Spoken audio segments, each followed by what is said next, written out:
Hello, this is our team. My name is Arya Manjagi. My name is Ethan Abizadeh. And my name's Simon Paley.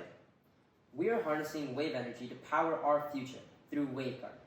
In a world facing the dual challenge of rampant coastal erosion and the urgent need for clean, sustainable energy, WaveGuard presents a revolutionary new solution. Nearly 50% of the world's wetlands, which are vital for many species, have been lost to coastal erosion in the last 100 years. In addition, coastal erosion also has huge economic effects, with the estimated costs to replace lost coastal property being $500 million per year just in the US. These graphs show the increase in environmental and economic effects stemming from coastal erosion. WaveGuard addresses these challenges head-on with a threefold approach. First, our AI-driven model predicts future coastal erosion, identifying at-risk areas. Second, we use the same technology to pinpoint locations with the highest wave energy potential.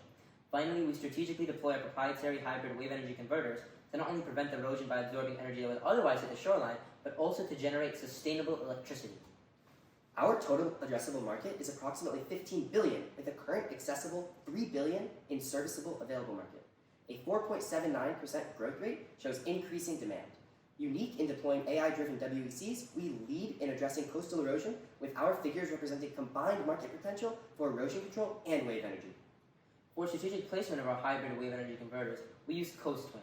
Coast Twin is the first digital twin for Earth's coastlines, utilizing new physics-informed machine learning techniques to create a computationally effective surrogate model for real-time simulations.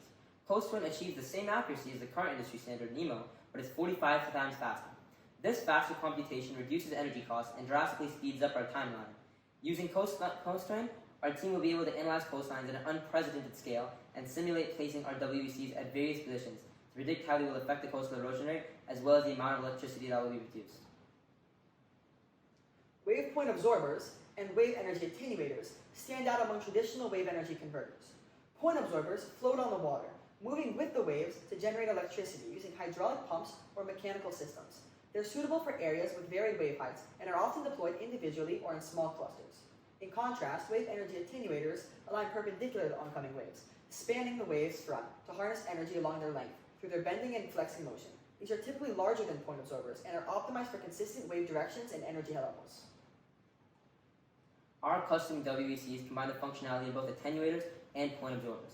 This makes them more versatile and easily adaptable to a variety of different conditions. Looking at our model, both of these mechanisms are easily visible. Here you have at the center our point absorber, which, as mentioned previously, will bob up and down with the vertical motion of the wave, moving this rod and creating electricity that way. Meanwhile, these two flaps, inspired by the attenuator, will change their angle in respect to the main system and move each of these levers, which will subsequently generate electricity. As you can see, we made the model blue in order to blend in with the color of the ocean. This way, it doesn't affect the view for coastal residents and also integrates easier with the marine wildlife. To combat this camouflage, we put a beacon on top, which signals for local boats to not hit, and also is very valuable at night. The ocean provides steadier power than wind or solar due to the ocean's continual and predictable wave patterns.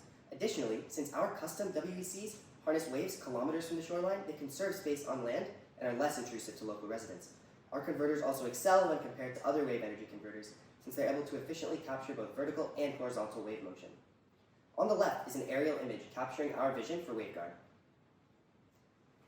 To integrate smoothly into existing power grids, we will work with local governments using subterranean cables to connect to our wave energy converters, while housing batteries onshore for cost efficiency. The WECs will be constructed with fiber-reinforced concrete, complemented by buoyant fiber-reinforced polymer, providing a cost-effective and durable alternative to stainless steel. This innovative material resists corrosion and marine growth like barnacles, decreasing maintenance needs while also being highly recyclable. Lastly, to ensure local governments do not lose revenue from tourism, designated recreational zones, regions with high wave activity, will be reserved for activities such as surfing. Our analysis shows that our custom WECs scale to 10,000 units with maintenance every 5 years, reach a break-even point in year 11, and can yield over $2 million in savings and revenue per unit over 25 years. This includes gains from energy production, coastal renourishment savings, tourism, and carbon credits. Financially, we plan a 35-month schedule with a starting $700,000 monthly burn rate in research and development, rising to $1.2 million in the production phase. Eyeing a 10,000 WEC government contract and loan funding, we aim to begin sales at month 24, expecting a $2.5 million profit post-initial sales and project increased profitability through cost reductions, pricing strategy adjustments, and enhanced market confidence, and demand post-WEC launch supported by government endorsement.